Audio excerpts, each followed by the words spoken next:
Hi friends, 28వ తారీఖు 5వ నెల 2024 మంగళవారం నాటి న్యూస్ పేపర్లో కరెంట్ అఫైర్స్ ఒకసారి గమనించండి. నింగిలోకి అగ్నిబాన్ రాకెట్ ప్రయోగం అని చెప్పి ఒక ఆర్టికల్ రాయడం జరిగింది. ఈ ప్రయోగం ఎక్కడి నుంచి చేశారు అని అడుగుతాడు. తిరుపతి జిల్లా శ్రీహరికోటలోని సతీష్ ధావన్ స్పేస్ సెంటర్ నుంచి ఈ ప్రయోగాన్ని మంగళవారం ఉదయం చేయబోతున్నారు. ఈ రాకెట్ యొక్క స్పెషల్ ఏంటన్నది, ముఖ్యమైన పాయింట్స్ ఏంటన్నది చూడండి. అగ్నిబాన్ రాకెట్ దేశంలోనే మొట్టమొదటి సెమీ క్రయోజనిక్ ఇంజన్ ఆధారిత రాకెట్గా అగ్నిబాన్ రికార్డులకు ఎక్కడం జరిగింది. దేశీయంగా రూపొందించినటువంటి 3D ప్రింటెడ్ ఇంజన్ను ఇందులో ఉపయోగించడం కూడా జరిగింది. కాబట్టి ఈ రాకెట్ యొక్క ఈ ప్రత్యేకతలు కంపల్సరీ గుర్తుపెట్టుకోండి, ముఖ్యమైన పాయింట్స్. ఈ అగ్నిబాన్ రాకెట్ని ఏ సంస్థ రూపొందించింది అని అడుగుతాడు. అగ్నిబాన్ రాకెట్ను అగ్నికుల్ కాస్మోస్ ఏరోస్పేస్ సంస్థ రూపొందించడం జరిగింది. ఇక్కడ ఇస్రో యొక్క ప్రజెంట్ చైర్మన్ పేరు ఇవ్వడం జరిగింది. ఇస్రో యొక్క ప్రజెంట్ అధిపతి పేరు డాక్టర్ సోమనాథ్. కౌంటింగ్ రోజు 144 సెక్షన్ అమలు చేస్తున్నాము అని చెప్పి ఆంధ్రప్రదేశ్ రాష్ట్ర ఎన్నికల ప్రధాన అధికారి పేరు ఇవ్వడం జరిగింది. ఇక్కడ ముఖేష్ కుమార్ మీనా, రాష్ట్ర ప్రధాన ఎన్నికల అధికారి అయినటువంటి ముఖేష్ కుమార్ మీనా ఆంధ్రప్రదేశ్ ఎన్నికల ఫలితాల రోజున రాష్ట్రం అంతా 144 సెక్షన్ అమలు చేస్తున్నామని చెప్పి తెలపడం జరిగింది. అదే కేంద్ర ప్రధాన ఎన్నికల కమిషనర్ ఎవరు అని అడిగితే chief election commission Rajiv Kumar. Pulichintala ఖాళీ అని చెప్పి పులిచింతల జలాశయం గురించి ఒక ఆర్టికల్ రాయడం జరిగింది. పులిచింతల జలాశయంలో నీరు మొత్తం అయిపోయిందని చెప్పి ఈ ఆర్టికల్ రాయడం జరిగింది. కాబట్టి పులిచింతల జలాశయం ఏ జిల్లాలో ఉంది అని అడుగుతాడు. పల్నాడు జిల్లా అచ్చంపేట మండలం, గుర్తుపెట్టుకోండి. పంజాబ్లో వచ్చే అరుదైన వ్యాధి ఆంధ్రప్రదేశ్ రాష్ట్రంలో గుర్తించడం జరిగింది. ఈ పంజాబ్లో వచ్చేటటువంటి అరుదైన వ్యాధి పేరు సికిల్ హిమోగ్లోబిన్ డి పంజాబ్ అనే ఈ వ్యాధి ఆంధ్రప్రదేశ్ రాష్ట్రంలోని పల్నాడు జిల్లాలోని 2 చిన్నారుల్లోని గుర్తించామని చెప్పి గుంటూరు ప్రభుత్వ ఆసుపత్రిలోని సూపరింటెండెంట్ కిరణ్ కుమార్ తెలపడం జరిగింది. గుర్తుపెట్టుకోండి, ఏ జిల్లా చిన్నారులకి సికిల్ హిమోగ్లోబిన్ డి పంజాబ్ అనే వ్యాధిని గుర్తించడం జరిగింది అని అడగచ్చు. రష్యా చైనా చట్టాపట్టాల్ భారత్పై ప్రభావం ఎంత అని చెప్పి ఇటీవల కాలంలో రష్యా అధ్యక్షుడు వ్లాదిమిర్ పుతిన్ చైనా దేశాన్ని పర్యటించడం జరిగింది. ఎందుకు పర్యటించాడు అని అడిగితే రష్యా చైనాల మధ్య దౌత్య సంబంధాలు నెలకొని 75 సంవత్సరాలు పూర్తయిన సందర్భంగా పుతిన్ బీజింగ్కి పర్యటించడం జరిగింది. ఇందులో రష్యా యొక్క ప్రజెంట్ అధ్యక్షుడి పేరు ఏంటి అంటే వ్లాదిమిర్ పుతిన్. చైనా యొక్క అధ్యక్షుడి పేరు షీ జిన్పింగ్. ఈ పర్యటన సందర్భంగా తైవాన్ను చైనాలో అంతర్భాగంగా గుర్తిస్తున్నట్టు రష్యా ప్రకటించడం జరిగింది. ఇటీవల కాలంలో తైవాన్ను చైనాలో అంతర్భాగంగా గుర్తిస్తున్నట్లు ప్రకటించినటువంటి దేశం ఏది అని అడగచ్చు. రష్యా చాలా ఇంపార్టెంట్. ఎందుకంటే తైవాన్ ఎప్పటి నుంచో స్వతంత్ర దేశంగా ప్రకటించుకుంటూ ఉంది. అంతేకాకుండా చైనా కూడా తైవాన్ను తన దేశంలో కలిపేసుకోవడానికి సైనిక చర్య ద్వారా తైవాన్ను తన దేశంలో కలిపేసుకోవడానికి ఎప్పటి నుంచో ప్రయత్నాలు చేస్తుంది. ఇటువంటి టైంలో రష్యా తైవాన్ను చైనాలోని అంతర్భాగంగా గుర్తిస్తున్నట్లు ప్రకటించడం చాలా ప్రత్యేకత చాటుకుంది. ఇక్కడ నాటో కూటమి గురించి కూడా రాయడం జరిగింది. నాటో అంటే నార్త్ అట్లాంటిక్ ట్రీటీ ఆర్గనైజేషను, వెబ్రేషను, తెలుగులో ఉత్తర అట్లాంటిక్ సైనిక కూటమి ఇది. అదేవిధంగా ఆకస్ కూటమి గురించి కూడా రాయడం జరిగింది. ఆకస్ కూటమిలో ఉన్నటువంటి సభ్య దేశాలు ఆస్ట్రేలియా, బ్రిటన్, అమెరికాలతో కూడినటువంటి ఆకస్ కూటమి అని కూడా రాయడం జరిగింది. ఆకస్ కూటమిలో ఏ దేశాలు ఉన్నాయన్నది కూడా గుర్తుపెట్టుకోండి.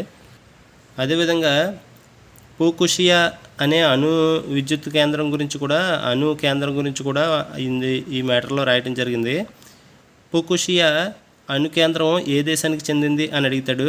జపాను. ఎందుకనంటే ఈ అణు కేంద్రం నుంచి రేడియో ధార్మిక జలాలను సముద్రంలోకి విడుదల చేయడం జరిగింది జపాన్ దేశము.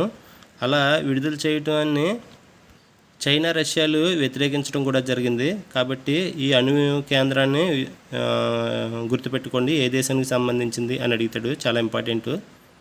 పెరుగుతున్న వాణిజ్య లోటు అని చెప్పి భారతదేశం యొక్క వాణిజ్య లోటు గురించి ఒక ఆర్టికల్ రాయడం జరిగింది. భారతదేశ వాణిజ్య లోటు ఇటీవల పెరగడం ఆందోళన కలిగిస్తోంది. కాబట్టి ఇందులో ఇంపార్టెంట్, సరుకుల విషయంలో భారతదేశ వాణిజ్య లోటు గడిచిన 4 నెలల్లో ఎన్నడూ లేనంతగా ఈ ఏప్రిల్ 1,50,000 కోట్ల రూపాయలకు పైగా పెరిగిపోయింది. ఎగుమతులు కేవలం 1% పెరిగి 2,82,2.82 లక్షల కోట్లకు చేరాయి. దిగుమతులు 10% పెరిగి, పర్సంటేజ్ కూడా గుర్తుపెట్టుకోండి, ఎగుమతుల విషయంలో 1% పెరిగింది, దిగుమతుల విషయంలో 10% పెరిగింది.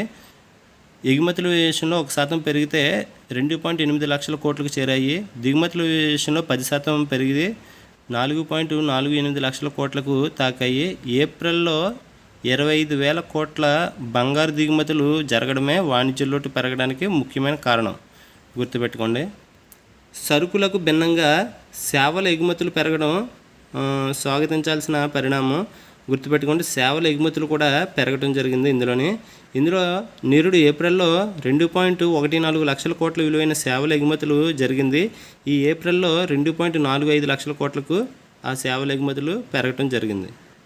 2,000కు చేరిన మృతుల సంఖ్య అని చెప్పి ఇటీవల కాలంలోనే పపువా న్యూగినియాలోని కొండ చర్యలు విరిగిపడి ఒక గ్రామం మొత్తం కొండ చర్యల కింద ఇరుక్కుపోవడం జరిగింది. ఆ ప్రమాదంలో నిన్న ఐక్యరాజ్య సమితి 670 మంది చనిపోయారని చెప్పి ప్రకటించడం జరిగింది. కానీ పపువా న్యూగినియా ఈరోజు 2,000 మంది పైగానే చనిపోయారని చెప్పి తెలపడం జరిగింది. సాయం కోసం పపువా న్యూగినియా ఐరాస్కు విజ్ఞప్తి కూడా చేయడం జరిగింది. కాబట్టి పపువా న్యూగినియాలో ఈ ప్రమాదం ఏ గ్రామంలో జరిగింది అని అడుగుతాడు. ఏ గ్రామం కొండ చర్యల కింద ఇరుక్కుపోయి 2,000 మంది పైగా చనిపోవడం జరిగింది అని అడుగుతాడు, గుర్తుపెట్టుకోండి, చాలా ఇంపార్టెంట్. యంగా ప్రావిన్స్లోని ఎంబాలి గ్రామం మీద కొండ చర్యలు విరుగుపడ్డాయి. దీంతో నిద్రలోనే చాలామంది ప్రాణాలు కోల్పోయారు. తొలుత 100 మంది మరణించారని చెప్పి అంచనా వేశారు. అది ఆదివారం ఈ సంఖ్య 670కు చేరిందని చెప్పి ఐరాస తెలపడం జరిగింది. కానీ ఇప్పుడు సోమవారం ఐరాసకు రాసిన లేఖలో పపువా న్యూగినియా అధికారులు 2,000 మంది పైగా ప్రాణాలు కోల్పోయినట్లు తెలపడం జరిగింది. ఈ గ్రామం పేరు గుర్తుపెట్టుకోండి, ఇంపార్టెంట్. బెంగాల్లో రెమాల్ బీభత్సం. ఇటీవల కాలంలోనే బంగాళాఖాతంలో ఏర్పడినటువంటి తుఫాన్ పేరు ఏమిటి అని అడుగుతాడు. రెమాల్. ఈ రెమాల్ అనే పేరుని ఏ దేశం సూచించింది అని అంటే ఒమన్. జమ్మూ కాశ్మీర్లో 35 ఏళ్లలో అత్యధిక ఓటింగ్ అని చెప్పి ఒక ఆర్టికల్ రాయడం జరిగింది. ఇందులో ఇటీవల కాలంలోనే జమ్మూ కాశ్మీర్లో అసెంబ్లీ ఎన్నికల నిర్వహణకు మార్గం సుముఖం అవుతుంది. ఇక్కడ 5 లోక్సభ స్థానాలకు ఇటీవల జరిగిన ఎన్నికల్లో 58.46% ఓటింగు నమోదైంది. గుర్తుపెట్టుకోండి, జమ్మూ కాశ్మీర్ యొక్క లోక్సభ స్థానాలు ఎన్ని అని అడుగుతాడు. 5 లోక్సభ స్థానాలు. ఈ 5 లోక్సభ స్థానాలకు ఎంత శాతం ఓటింగు నమోదైంది అని అడుగుతాడు. 58.46%. ఎందుకంటే జమ్మూ కాశ్మీర్కి 370 ఆర్టికల్ రద్దు చేసిన తర్వాత, ప్రత్యేక ప్రతిపత్తి కల్పించే 370 ఆర్టికల్ని రద్దు చేసిన తర్వాత నిర్వహించినటువంటి మొట్టమొదటి ఎన్నికలు. కాబట్టి ఓటింగ్ పర్సంటేజ్ కూడా పెరిగింది. కాబట్టి ఇది ఇంపార్టెంట్. ఈ పర్సంటేజ్ గుర్తుపెట్టుకోండి. లోక్సభ స్థానాలు ఎన్ని అనేవి కూడా గుర్తుపెట్టుకోండి. భారత్లో పీఓకేని విలీనానికి 400 సీట్లు కావాలని చెప్పి అస్సాం ముఖ్యమంత్రి హిమంత్ బిశ్వ శర్మ తెలపడం జరిగింది. అస్సాం ముఖ్యమంత్రి పేరేమిటి అని అడగచ్చు. హిమంత్ బిశ్వ శర్మ. ఛాంపియన్ క్రీడల విషయానికి వస్తే ప్రజెంట్ ఇండియాలో పురుషుల ఐపీఎల్ 17th సీజన్ ముగియడం జరిగింది. ఇందులో Kolkata Knight Riders Sunrisers Hyderabad మీద ఫైనల్లో నెగ్గి ట్రోఫీ కైవసం చేసుకోవడం జరిగింది. తర్వాత జూన్ 2వ తారీఖున ఐసీసీ పురుషుల T20 వరల్డ్ కప్ స్టార్ట్ అవబోతుంది. మరొక 5 రోజుల్లో T20 ప్రపంచ కప్పు. ఈ T20 ప్రపంచ కప్పు 2024లో ఎన్ని జట్లు పాల్గొంటున్నాయి అని అడుగుతాడు. 20 జట్లు పాల్గొంటున్నాయి. 2024 పురుషుల T20 వరల్డ్ కప్ ఏ దేశాలు ఆతిథ్యం ఇస్తున్నాయి అని అంటే అమెరికా, వెస్టిండీస్ 2 దేశాలు కలిసి ఈ పురుషుల T20 ప్రపంచ కప్కి ఆతిథ్యం ఇస్తున్నాయి. మొత్తం ఎన్ని మ్యాచ్లు జరుగుతున్నాయి అని అంటే మొత్తం 55 ప్రపంచ కప్పులో 55 మ్యాచ్లు జరుగుతున్నాయి. అందులో 16 యూఎస్ఏలో జరుగుతుంటే మిగతావన్నీ వెస్టిండీస్లో జరుగుతున్నాయి. హాకీలో భారత్ గెలుపు అని చెప్పి ఒక ఆర్టికల్ రాయడం జరిగింది. Captain Harmanpreet Singh hat trick goals నమోదు చేయడంతో FIH ప్రో లీగ్లో భారత్ అర్జెంటీనా మీద నెగ్గడం జరిగింది. FIH ప్రో లీగ్ ఏ క్రీడలో ఆడతారు, కప్పు ఏ క్రీడలో నిర్వహిస్తారు అని అడుగుతాడు. హాకీలోని. ఇక్కడ హాకీ ప్రజెంట్ కెప్టెన్ ఎవరు అని అడుగుతాడు. పురుషుల హాకీ భారతీయ కెప్టెన్ హర్మన్ ప్రీత్ సింగ్.